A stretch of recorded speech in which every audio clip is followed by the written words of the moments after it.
Good morning, Unity community and also visitors.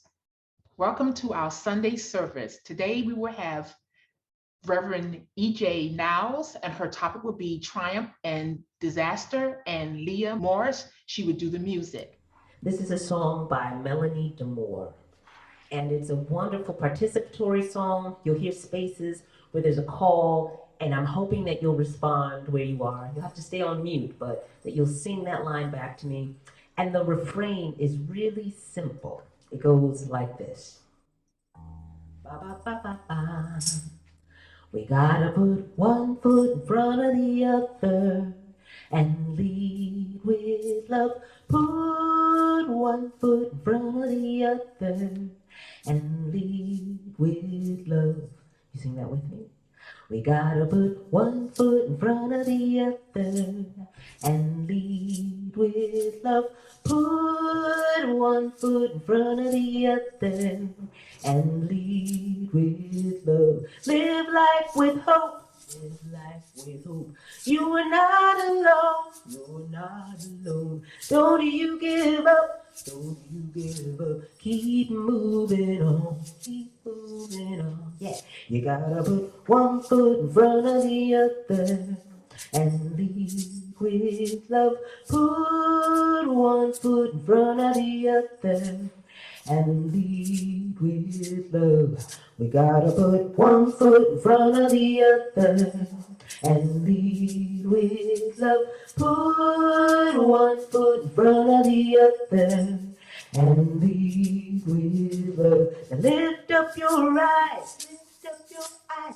Don't you despair, don't you despair. Look up ahead, look up ahead. 'Cause our path is there, our path is there. Yeah, we're gonna put one foot in front of the other and lead with love.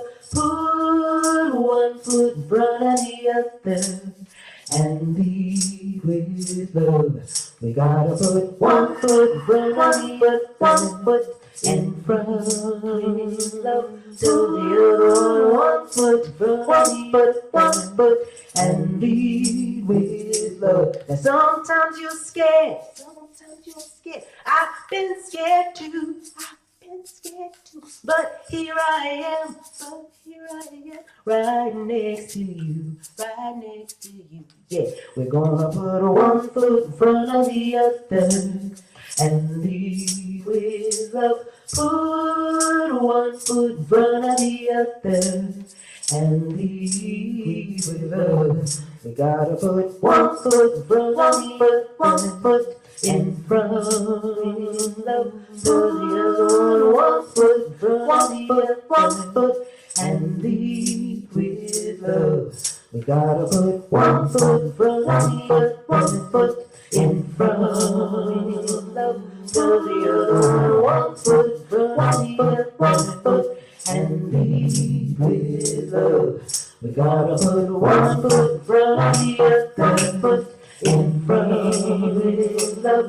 So the other one foot in front of the other, foot and lead with love.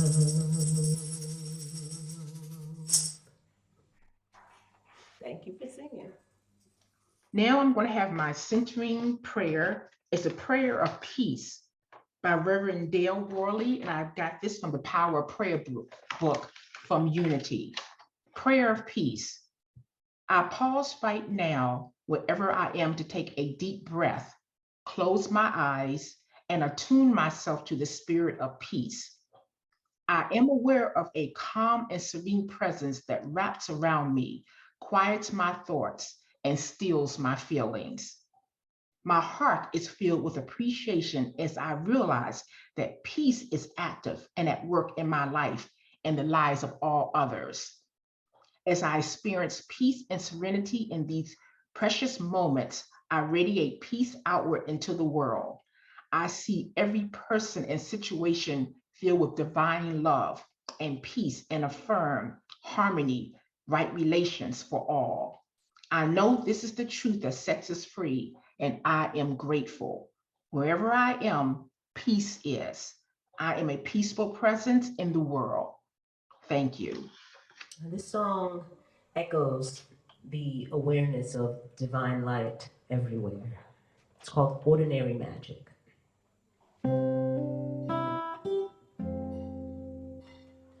Have you spent a lifetime looking to find a miracle or wonder that could change your mind?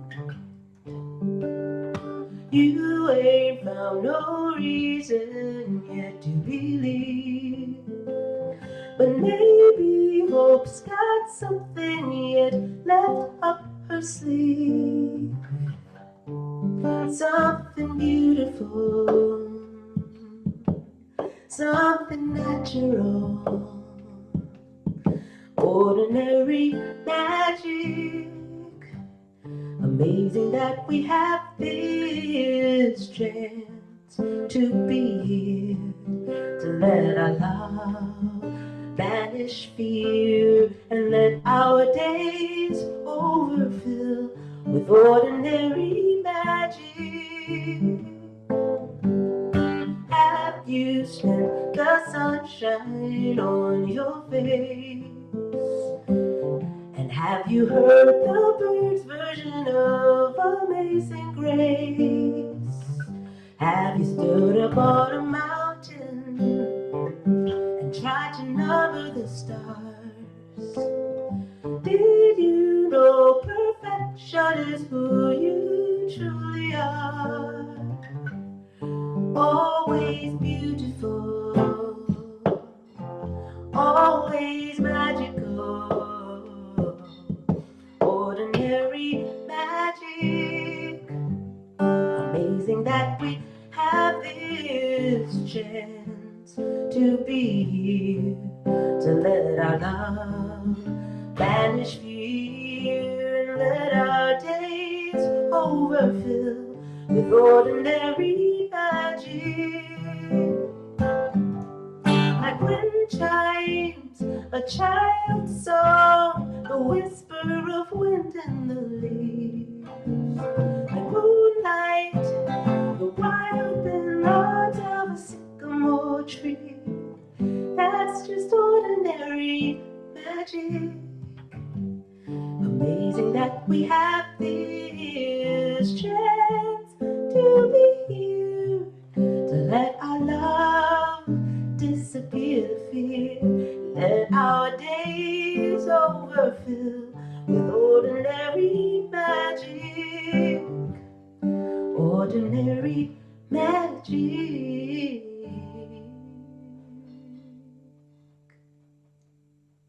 Hello, everybody. It's so good to be here with you today. And I'm so excited about the things that are happening all around us that are reminding us of all the good that's in the world. I have been listening for a long time in the mornings to CNN's 10 things that you most need to know. And lately, in fact, for quite a while, it has followed with something called nice news. And I was so pleased to see something that came up immediately, because very often when we're looking at the news that is put out by most media, or many media, I might say, it's so good to have this refreshing reminder. And some of you may remember something called the Good News Network. And you may know the Good News Network happened to start when I was minister at Unity of Fairfax, and we had a time when we invited people to share what they would really like to do for their life. And the one wonderful woman there, Jerry Weiss Corbally, said she wanted someday to be able to start something with good news. And that's what she did, and it's still going very strong today. So I like to remind us always that no matter what might be seeming to go on in the world, what might look like this is the way it really is, that we also have something that is always remind us of all the good and the wonderful things that are happening in our life. But this morning, I want to share with you something that I got kind of intrigued with, as a matter of fact. It went back to the Buddhist, what I call the Buddhist parable And so what I'm going to do is I'm going to read it for you, and then I'm going to do a bit of a metaphysical interpretation of it. So I'm going to read this from you to you. A farmer and his son had a beloved horse who helped the family earn a living. One day the horse ran away, and their neighbors exclaimed, "Your horse ran away, terrible luck." The farmer replied, "Maybe so, maybe not." A few days later, the horse returned home, leading a few wild horses back to the farm as well. The neighbor shouted out, "Your horses are back, and has brought more with him. What wonderful luck." Later that week, the farmer's son was trying to break one of the horses, and it threw him to the ground, breaking his leg. The neighbors cried out, "Your son broke his leg, what terrible luck." And the farmer replied, "Maybe so, maybe not." And then a few weeks later, soldiers came marching through the town, recruiting all the boys into the army. They did not take the farmer's son. He had a broken leg. And the neighbors shouted, "What tremendous luck." To which the farmer replied, "Maybe so, maybe not. We will see." So I just got to thinking, this, of course, parable is so much of what our own life is. We have things that happen to us. We are in a place where things are going well with them. And as with this one, they had a family. They were leading a really good life on their farm because they had the horse. And so then one day, of course, something happens. Well, you know, maybe even we can use a very simple example of maybe in our lives, sometimes we have a very good time with our life, things are going well, you know, and then something happens and our horse runs away. And so we start looking at this. So what I did a little bit of, well, changing of it. We'll put it this way, not plagiarism, I mean, this was written too long ago. Okay, so this is what I wrote, or what I thought that I wrote. You know, if I were really looking at this, I would say using the term good luck or bad luck was just didn't really describe what was really going on in their lives. Their lives were absolutely in places where it was very, very difficult. And so I said, well, what's a better term? So I went to Rudyard Kipling and his poem called If, with a couple of lines in there that says, if you can meet with triumph and disaster and treat those two impostors just the same. So I just changed it. So I said, okay, the horse ran away, what a disaster. The horse came back, what a triumph. So we could take that all the way through and could see it all the way through till we got to the very end of it, and where at the very end of it, it says, we'll see. So what is it we are going, what is it going to see? What is it that we can see? Well, I began to look at what we couldn't see. I looked at this and I said, what we couldn't see was what was happening in that in-between space. That space between the time when the horse ran away and when it came back. Now they give us a little clue with a horse that's only a few days, but in the others, they didn't give us a clue how long it was between. So I said, how do we describe that place in between when we're waiting to see what it is? Because for one thing, we cannot see the future. Do you remember the Doris Day song when the mother was calling, you know, telling the little girl who's asking, will I be beautiful? Will I be lovely? Will there be good things? Will I be loved? And what did the mother say? She said, que sera, sera. What will be, will be. So it's in that what will be, though, that we can't see the future. So when we can't see the future, we can go back to what our beloved, you know, Ellen Davenport wrote, the little book. If you haven't seen it, you really ought to see it. It's called Hell in the Hallway. And she says, when one door closes, another door opens, but it can be hell in the hallway, because when we're in the hallway and we yet see the future and we're not yet know if one door is closed, what the new one is going to be yet, is that space in between. So we say that space in between that we can call hell in the hallway is the place we cannot yet see. It's the que sera. The future is not ours to see. But one thing I know we can see that gives us a clue. Now, we can see our past. We can see our history.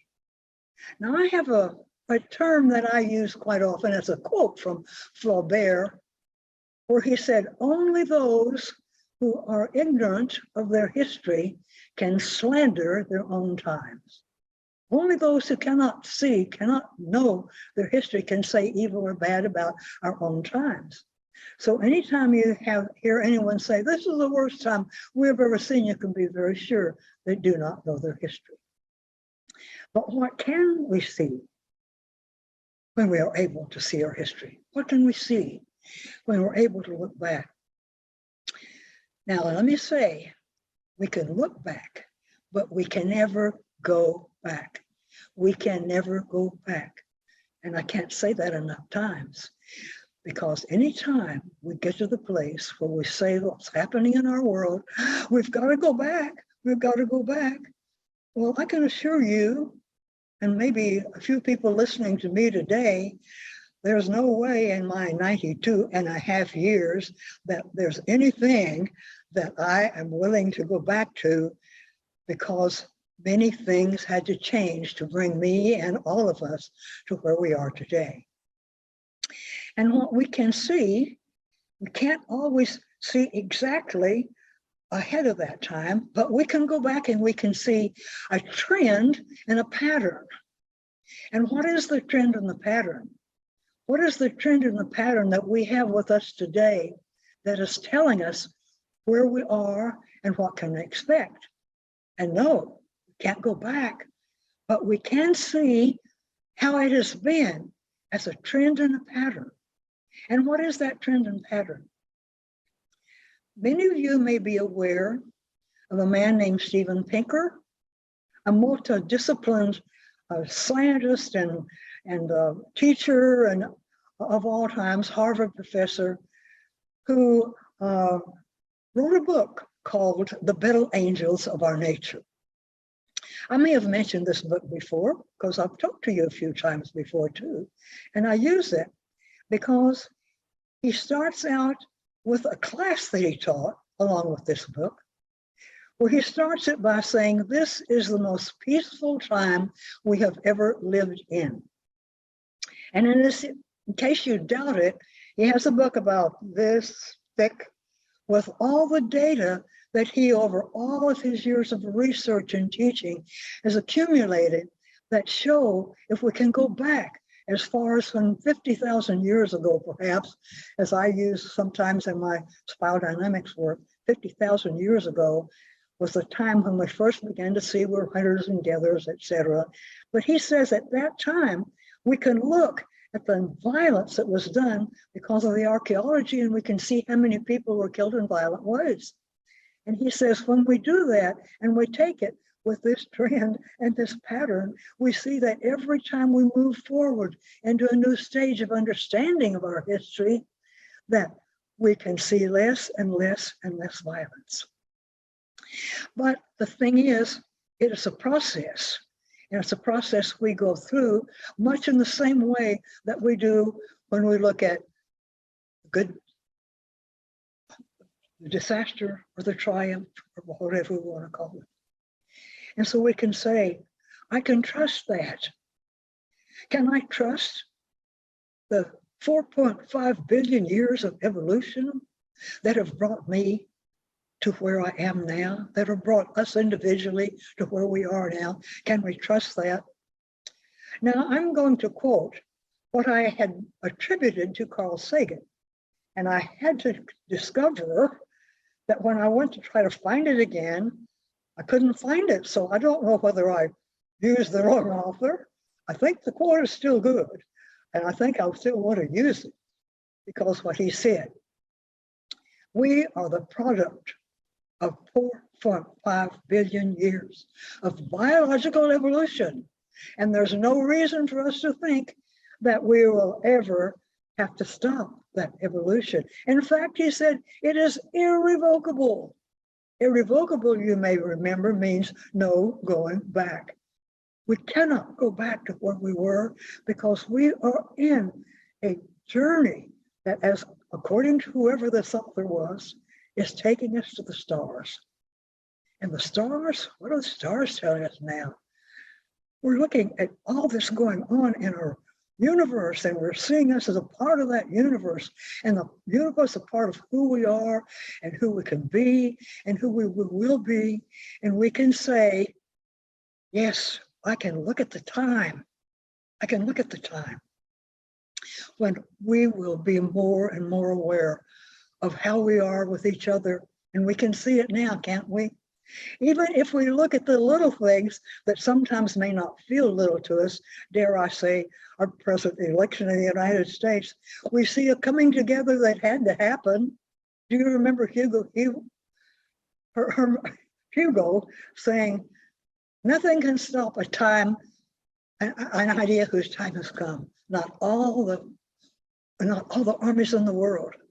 So nothing can stop this time that is coming to us in our present time right now, because it's coming to us as a time that is taking us more and more aware of who we are with the other, what our purpose is in the world, and how we are going to continue in this, what we so often say in unity. I'm in the upward progressive movement of spirit, because there is a spirit in this world that Teilhard de Chardin called love, and he called love the lifeblood of evolution. So we're in this wonderful place where we can know. And then I want to remind us that even in the quote where Kipling is talking about triumph and disaster, he called them imposters.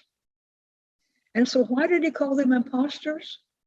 Because both disaster and triumph are playing a role, and they play a role in whatever our life is now, individually and collectively, a role they're playing because they know that that's not who they really are. Who are they really? Let me tell you what I believe to be true. I love what Rumi said. Out beyond the ideas of wrongdoing and right doing, there is a field, and I'll meet you there. And what is that field?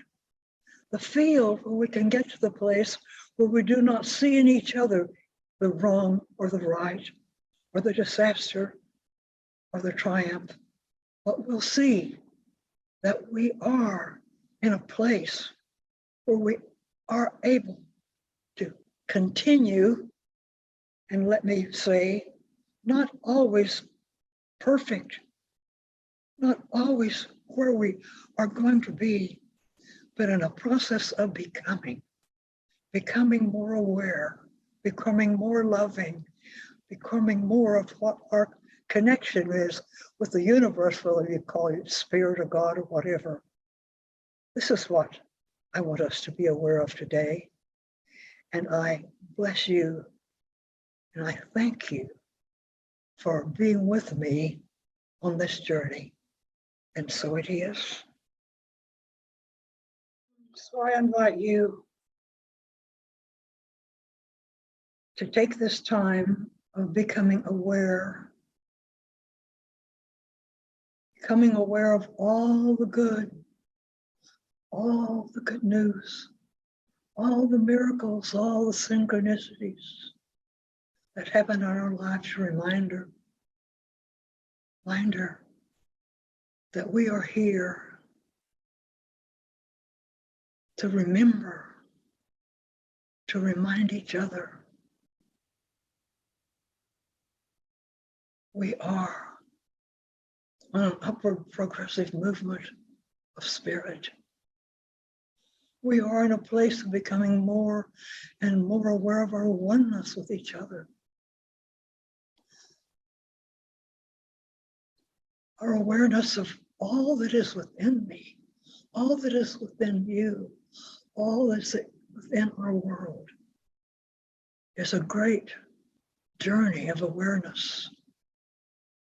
Awareness that takes us more and more aware.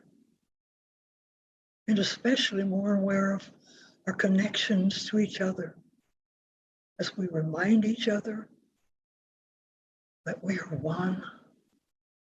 one with all that is, one with the universe, one with every person we come in contact with.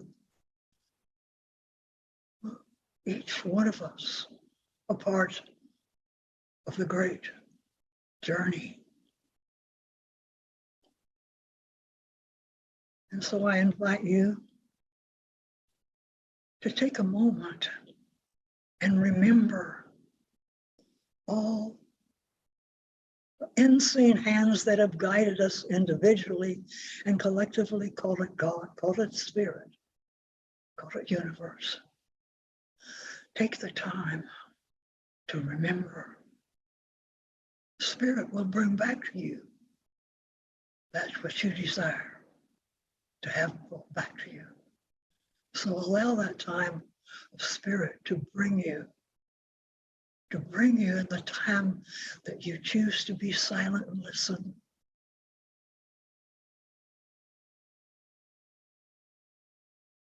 I invite you to listen and to hear.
And so it is, and so it shall be.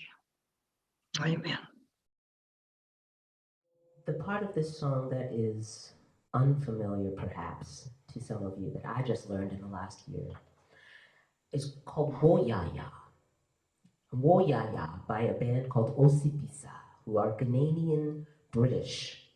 And the phrase Woyaya means we keep going. We are irrefutable. We cannot be turned back. We keep going in the Ghanaian language of Ga. And I surgically attached that to a song that might be familiar, so maybe you'll want to sing that part with me.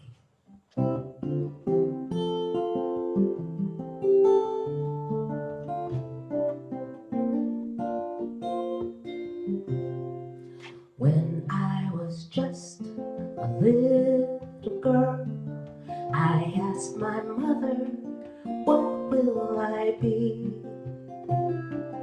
Will I be pretty? Will I be rich? Here's what she said to me. Que sera, sera. Whatever will be, will be. The future's not ours to see. Que sera, sera. Que sera, sera. Whatever will be, will be.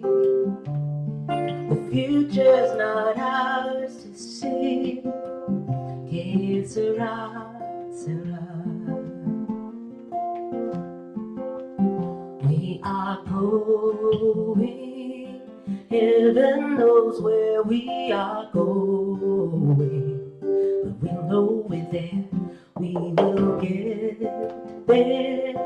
Heaven knows how we will get there, but we know we will. It may be hard, we know, and the road at times will be muddy and rough, but we'll get there. Heaven knows how we will get there. We know we will.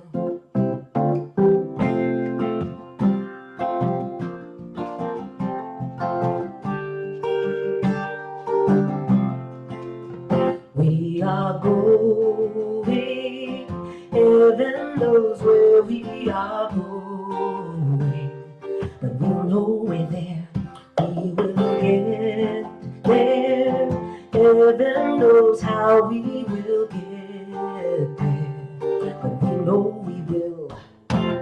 It may be hard, we know, and the road at times will be muddy and rough, but we'll get there. Heaven knows how we will get there. We know we will. Woyaya, woyaya, woyaya, woyaya, woyaya, woyaya, woyaya. Sing it with me. Woyaya, woyaya, woyaya. Woyaya, one more time. Woyaya, woyaya, we keep going. Woyaya, woyaya.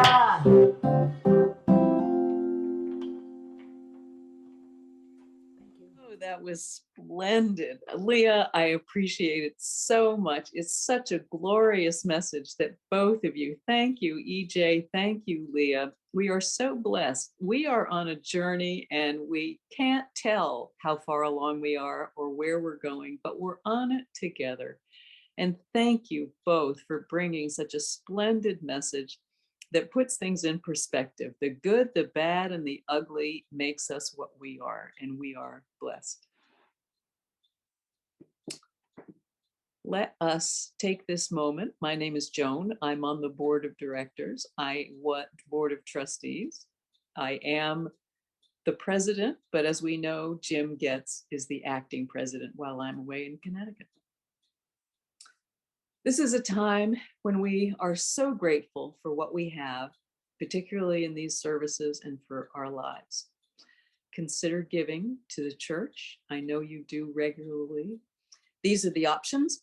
Go online, go on Unity Center DC, and click on donate, and you'll see all the online versions. But of course, please mail checks if you prefer that to our post box. Thank you. Thank you, Joan, and thank you, Reverend Evelyn Niles and Lea. Thank you. This was such a wonderful service. Now I'm going to do the closing prayer. It's the prayer of gratitude by Reverend Elizabeth Mora. Let us take a moment to Let us take a moment to bring appreciation to the forefront of my day. Whatever I plan to accomplish, I let gratitude go before me. I put my day into order when I come from this place. I now enter into a state of gratitude.